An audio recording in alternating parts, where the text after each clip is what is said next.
మా latest videos కోసం మా ఈ తెలుగు న్యూస్ ఛానల్ సబ్స్క్రైబ్ చేసి గంట సింబల్ యాక్టివేట్ చేసుకోండి. రేపు పంచమి శనివారం. ఇంట్లో మందార చెట్టు ఉంటే రాత్రి 6 నుండి 7 గంటల మధ్యలో ఇలా చేయండి చాలు. గంటలో మీరు కుబేరులుగా మారిపోతారు. వద్దన్నా డబ్బు వస్తుంది. మీరు ఏది కోరుకున్నా అది జరిగి తీరుతుంది. పట్టిందల్లా బంగారం అవుతుంది. రాజయోగం పడుతుందని పండితులు చెప్తూ ఉన్నారు. శనివారం రోజు పంచమి తిథి కలిసి రావటం అదృష్టం. ఇది శ్రీ వెంకటేశ్వర స్వామి వారికి ఎంతో ఇష్టమైన రోజు. ఈ రోజు ఇంట్లో మందార చెట్టు ఉన్నవారు చిన్న పనిని చేస్తే చాలు గంటలో సుడి తిరిగిపోతుందని పండితులు పెద్దలు కూడా చెప్తూ ఉన్నారు. సాధారణంగా అందరి ఇళ్లలో మందార చెట్టును పెంచుతూ ఉంటారు. మందార చెట్టు చాలా పవిత్రమైన చెట్టు. మందార చెట్టును ఇంటి దగ్గర పెంచుకోవటం వలన లక్ష్మీదేవి ఇంట్లో స్థిరంగా ఉండిపోతుంది. మందార పువ్వు పూజకు అందానికి మాత్రమే కాకుండా అనేక రకాల దోషాలను తొలగించుకోవడానికి కూడా ఉపయోగపడుతుంది. మందార చెట్టును ఇంటి లోపల లేదా ఆవరణలో ఉంచటం వల్ల చాలా ప్రయోజనాలు ఉన్నాయి. ప్రధానంగా మనకు తెలియని వాస్తు దోషం ఏదైనా ఉంటే దాన్ని మందార చెట్టు నివారిస్తుందని పండితులు అంటూ ఉన్నారు. మందార పువ్వులు ప్రకృతిని అందంగా తీర్చిదిద్ది మనకు ఊరటను ఇస్తాయి. ఈ పువ్వులు దేవుడి పూజకు ఉపయోగపడతాయి. అంతేకాదు అనేక సమస్యల నుండి విముక్తి పొందటంలో కూడా ప్రభావవంతంగా పనిచేస్తాయి. దేవుడి పూజలనే కాకుండా వాస్తు శాస్త్రంలో కూడా మందార చెట్టుకు ముఖ్యమైన స్థానం ఉంది. ఆర్థిక పరిస్థితి మెరుగుపడాలంటే, ఆర్థిక సమస్యల నుంచి బయటపడేందుకు మంగళవారం హనుమంతుడికి, శుక్రవారం లక్ష్మీదేవికి ఎర్ర మందార పువ్వును సమర్పించాలని శాస్త్రాలు చెప్తూ ఉన్నాయి. మందార పూలు సానుకూల శక్తిని ఇస్తాయి. ఇంటికి తూర్పు దిక్కున మందార చెట్టును నాటడం వల్ల ఇంట్లో ఉన్న నెగిటివ్ ఎనర్జీ తొలగి పాజిటివ్ ఎనర్జీ వస్తుంది. సూర్యబలం పెరుగుతుంది. గ్రహ దోషాలు పోతాయి. ఇలా మందార చెట్టును ఇంట్లో పెంచుకోవటం వలన చాలా ప్రయోజనాలు ఉన్నాయి. అందుకే మందార చెట్టును ఇంటి దగ్గర పెంచుకోవడానికి అందరూ ఇష్టపడుతూ ఉంటారు. అయితే ప్రత్యేకించి శనివారం పంచమి తిథి కలిసి వచ్చిన రోజున మందార చెట్టు ఇంట్లో ఉన్నవారు ఒక చిన్న పరిహారం చేస్తే గంటలో వారి ఇంట్లో అద్భుతం జరుగుతుందని పండితులు చెప్తూ ఉన్నారు. మరి శనివారము పంచమి తిథి కలిసి వచ్చిన రోజు మందార చెట్టు ఇంట్లో ఉన్నవారు ఏం చేయాలో ఇప్పుడు మనం ఈ వీడియోలో తెలుసుకుందాము. అంతకన్నా ముందు శనివారం రోజు వినాల్సిన వెంకటేశ్వర స్వామి వారి లీలను తెలిపే ఒక కథను విందాం. ఊళ్ళో వెంకటేశ్వర స్వామి వారిని కొలిచే వెంకట్రావు అనే భక్తుడు ఉండేవాడు. అయితే అతను బంగారం పట్టిన మట్టయ్యేది. దాంతో దరిద్రాన్ని అనుభవించేవాడు. ఓ రోజు అతని భార్య అతనికి ఓ సలహా ఇచ్చింది. వెంకటేశ్వర స్వామి వారిని మన దరిద్రం తీర్చమని ప్రార్థించరాదా? ఆయన మీ కోరిక తప్పక తీరుస్తాడు అని చెప్తుంది.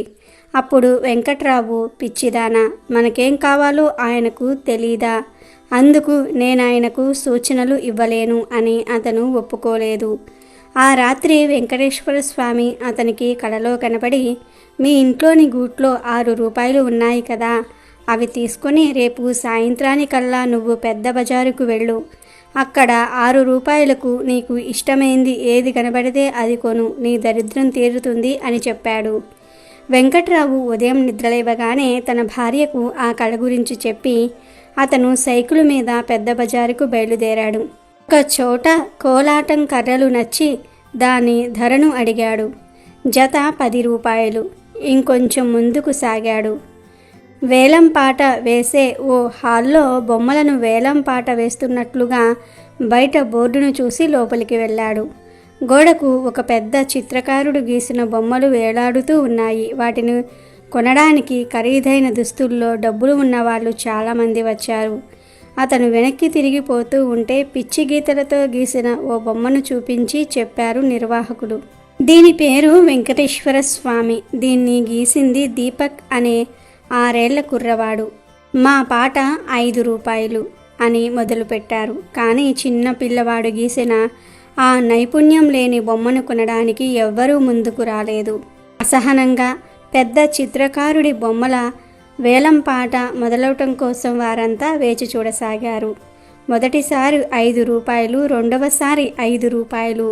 అది వెంకటేశ్వర స్వామి వారి బొమ్మ అవటంతో వెంకట్రావు గట్టిగా 6 రూపాయలు అని అన్నాడు. 6 రూపాయలు ఒకటోసారి, రెండోసారి, దాన్ని కొనడానికి అక్కడ ఉన్నవారు ఎవ్వరూ ముందుకు రాకపోవటంతో మూడోసారి అని డబ్బు తీసుకుని ఆ బొమ్మను వేలంపాట నిర్వాహకులు వెంకట్రావుకు ఇచ్చారు. అక్కడ ఉన్న వాళ్ళంతా ఆ బొమ్మను కొన్న వెంకట్రావు వంక వింతగా చూశారు. వేలంపాట మొత్తం ముగిసింది అని చెప్పారు నిర్వాహకులు. అదేమిటి, ఇంకా గోడకు వేలాడే ఆ అసలు బొమ్మలను వేలం వేయాలిగా అని అడిగారు కొనడానికి వచ్చిన వాళ్ళు. ఆ బొమ్మలను గీసిన చిత్రకారుడు అతని వీలునామాలో ఏం రాశాడో వినండి. అకాల మృత్యువు వాత పడిన తన కొడుకు గీసిన బొమ్మను మొదటగా 5 రూపాయలతో వేలం వేయాలని, దాన్ని ఎవరు కొంటే వారికి తను గీసిన చిత్రాలన్నిటినీ కూడా ఉచితంగా ఇవ్వాలని రాశాడు. కొడుకు గీసిన అసంపూర్ణ చిత్రానికి తన ప్రేమతో ఎంతో విలువ చేకూర్చాడు. ఎందుకంటే తండ్రిగా తన కొడుకు గీసిన బొమ్మ మీద అతని ప్రేమ అలాంటిది. కాబట్టి మీరు కోరుకున్న చిత్రాలన్నీ కూడా మీరు ఇతని నుండి కొనుగోలు చేయండి అని మిగిలిన చిత్రాలన్నిటినీ కూడా వెంకట్రావుకు ఇచ్చేశారు. దాంతో వెంకట్రావు ఆ చిత్రాలన్నిటినీ కూడా అమ్మే పెద్ద ధనవంతుడిగా మారిపోయాడు. ఇదంతా ఆ వెంకటేశ్వర స్వామి వారి దయ అని ఎంతో సంతోషించాడు. ఎవరైనా దేవుణ్ణి కానీ దేవుడిచ్చిన మనసును కానీ నిజంగా ప్రేమించగలిగితే అతని విలువకు 10 ఇంతల విలువను చేకూర్చడానికి, అవి మీకు సహకారం అందించడానికి ఒక తండ్రిగా మీ వెంట ఉంటాయి. ఆ ప్రేమను పొందగలిగిన వాళ్ళు నిజంగా ధన్యులు. ఇక వీడియోలోకి వస్తే, శనివారం పంచమి తిథి కలిసి వచ్చిన రోజున ఎవరైతే అప్పుల బాధలతో ఆర్థిక సమస్యలతో సతమతమైపోతూ ఉన్నారో వారు చక్కగా సాయంత్రం 6 గంటల నుండి 7 గంటల మధ్యలో మీ ఇంట్లో మందార చెట్టు దగ్గరకు వెళ్ళండి. ఇంట్లో మందార చెట్టు ఉన్నవారే ఈ పరిహారాన్ని చేయాలి. పక్కింట్లో పొరుగింట్లో మందార చెట్టు ఉండి అక్కడికి వెళ్ళి ఈ పరిహారం చేస్తే పని చేయదు. ఖచ్చితంగా మీ ఇంట్లో మందార చెట్టు ఉంటేనే చేయండి. ఈరోజు సాయంత్రం చక్కగా 6 నుండి 7 గంటల సమయంలో శుచిగా స్నానం చేయండి. లేదా కాళ్ళు చేతులు కడుక్కొని ఒక గ్లాసులో లేదా చెంబులో పసుపు నీళ్లు తీసుకొని మందార చెట్టు దగ్గరకు వెళ్ళండి. వెళ్ళి ముందుగా మందార చెట్టు మొదట్లో ఈ పసుపు నీళ్లను పోయండి. ఆ తరువాత మందార చెట్టు మొదట్లో ఒక దీపాన్ని ఆవు నెయ్యితో కానీ నువ్వుల నూనెతో కానీ వెలిగించండి. అలా వెలిగించిన తర్వాత మందార చెట్టుకు నమస్కారం చేసుకోండి. మాకు అప్పుల బాధలు ఉన్నాయి, ఆర్థిక సమస్యలు ఉన్నాయి, మేము ఎంత కష్టపడినా ఫలితం రావట్లేదు, ధనం రావట్లేదు, ఈ పరిహారంతో మాకు ధనం రావాలని సంకల్పం చెప్పుకోండి. అలా చెప్పుకున్న తర్వాత మందార చెట్టు నుండి 3 మందార పూలను 3 మందార ఆకులను కోసి తీసుకుని వెళ్ళి వెంకటేశ్వర స్వామి ముందు పెట్టి నమస్కారం చేసుకుని మళ్ళీ మీ సంకల్పాన్ని ఇంకొకసారి చెప్పుకోండి. అంతే. మరునాడు ఉదయం ఈ మందార ఆకులను మందార పూలను తీసేసి ప్రవహించే నీటిలో పడవేయండి. పంచమి తిథితో కలిసి వస్తున్న శనివారం రోజు మొదలుపెట్టి మొత్తం 7 శనివారాల పాటు ఈ పరిహారాన్ని వ్రతంలాగా నిష్టగా చేశారంటే మీకు తిరగనేదే ఉండదు. నిమిషంలో గంటలో మీకు ఉన్న కష్టాలన్నీ కూడా పోతాయి. ఇది సిద్ధ పరిహారం కనుక చేశారంటే ఖచ్చితమైన ఫలితం వస్తుంది. కాబట్టి అప్పులు ఆర్థిక సమస్యలు ఉన్న వారందరూ కూడా రేపు శనివారం రోజు మందార చెట్టు దగ్గర ఈ చిన్న పరిహారం చేసి ధనలాభాన్ని పొంది ఆనందంగా జీవించండి. రేపు శనివారం తులసి చెట్టు క్రింద మట్టి చిటికెడు తీసి ఇలా చేస్తే చాలు, ఎలాంటి కోరికలైనా తీరిపోతాయి. తరతరాలకు తరగని ఆస్తి వస్తుంది. మీకు ఉన్న ఇబ్బందులు కష్టాలన్నీ కూడా పోతాయి. బాధలు కన్నీళ్లు పోతాయి. మీ జీవితంలో ఉండే సమస్యలన్నీ పోతాయి. ధన ఆదాయం పెరుగుతుంది. మీరే మీ ఆదాయం పెరగడాన్ని చూస్తారు. మన అందరి ఇళ్లల్లో తులసి మొక్క ఉంటుంది. మన హైందవ సాంప్రదాయంలో తులసికి ఉన్న ప్రాధాన్యత మరే ఇతర మొక్కకు లేదు. తులసి చెట్టును లక్ష్మీదేవి స్వరూపంగా భావిస్తారు. అందుకే శ్రీ మహావిష్ణువుకు తులసిని సమర్పిస్తారు. ఇలా చేయటం వల్ల సంపద రెట్టింపు అవుతుందని చాలామంది నమ్ముతూ ఉంటారు. ఆయుర్వేద శాస్త్రం ప్రకారం తులసి మొక్కలో ఎన్నో ఔషధ గుణాలు ఉన్నాయి. దీన్ని ఇంటి ఆవరణలో ఉంచటం వల్ల ఇంట్లోకి ప్రతికూల శక్తులు రాకుండా అడ్డుకుంటుంది. అంతేకాదు సానుకూల శక్తిని ఆహ్వానిస్తుంది. అందుకే తులసి మొక్కను ఎంతో పవిత్రమైనదిగా పరిగణిస్తారు. వాస్తు శాస్త్రం ప్రకారం తూర్పు దిశలోనే తులసి మొక్కను ఉంచాలి. దీనివల్ల శుభప్రదమైన ఫలితాలు వస్తాయని చాలామంది నమ్ముతారు. ఒకవేళ మీ ఇంట్లో తూర్పు దిశలో తులసి మొక్క నాటేందుకు స్థానం లేకపోతే ఇంటి ఎదురుగా తులసిని నాటడం వల్ల ఇంట్లోకి సానుకూల శక్తి ప్రవహిస్తుంది. దీంతో పాటు లక్ష్మీదేవి అనుగ్రహం కూడా మీపై ఎల్లప్పుడూ ఉంటుంది. తులసి మొక్క ఉన్న ఇల్లు తీర్థస్థలం అని, తులసి కోట ఉన్న ప్రదేశం గంగా తీర్థంతో సమానమైన పవిత్రతను కలిగి ఉంటుందని పెద్దలు చెప్తూ ఉన్నారు. రోజు నిద్రలేవగానే తులసి మొక్కను దర్శించటం, ప్రదక్షిణలు చేయటం వల్ల సప్త ద్వీపాలతో కూడిన సమస్త భూమండలాన్ని, అందులోని తీర్థాలను, క్షేత్రాలను దర్శించినంత పుణ్యం లభిస్తుందని పండితులు చెప్తూ ఉన్నారు. తులసి మొక్కను నాటిన, నీరు పోసిన, తాకిన, పెంచిన మోక్షం సిద్ధిస్తుందంటారు. అందుకే తులసిని దేవతా వృక్షంగా భావిస్తారు హిందువులు. అయితే తులసి చెట్టు క్రింద ఉండే మట్టితో రేపు శనివారం రోజు ఒక చిన్న పరిహారం చేస్తే కష్టాలన్నీ కూడా పోయి కోరిన కోరికలు నెరవేరుతాయి, అష్టైశ్వర్యాలు సిద్ధిస్తాయి అని పెద్దలు చెప్తూ ఉన్నారు.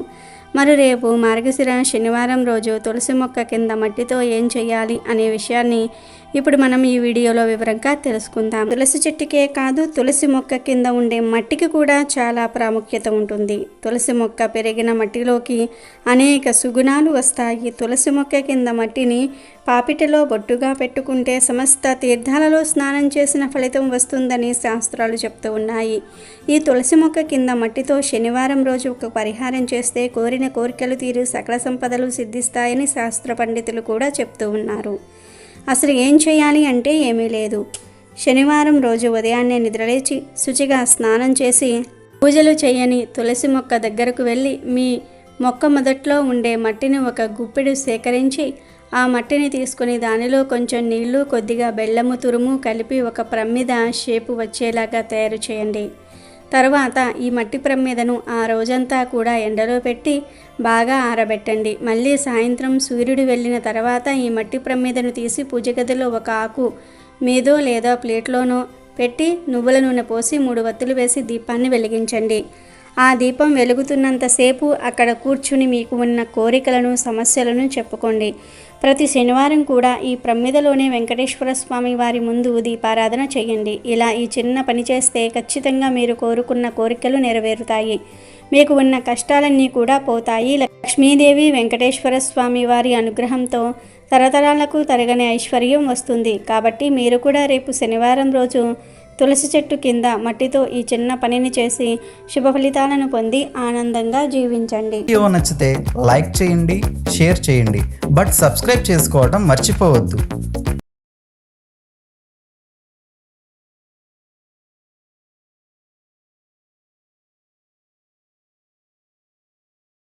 అమెజాన్లో బెస్ట్ డిస్కౌంట్స్ కోసం వీడియో డిస్క్రిప్షన్లో లింకు ఉంది, చూడండి. అలాగే మా టెలిగ్రామ్ ఛానల్ సబ్స్క్రైబ్ చేసుకోండి.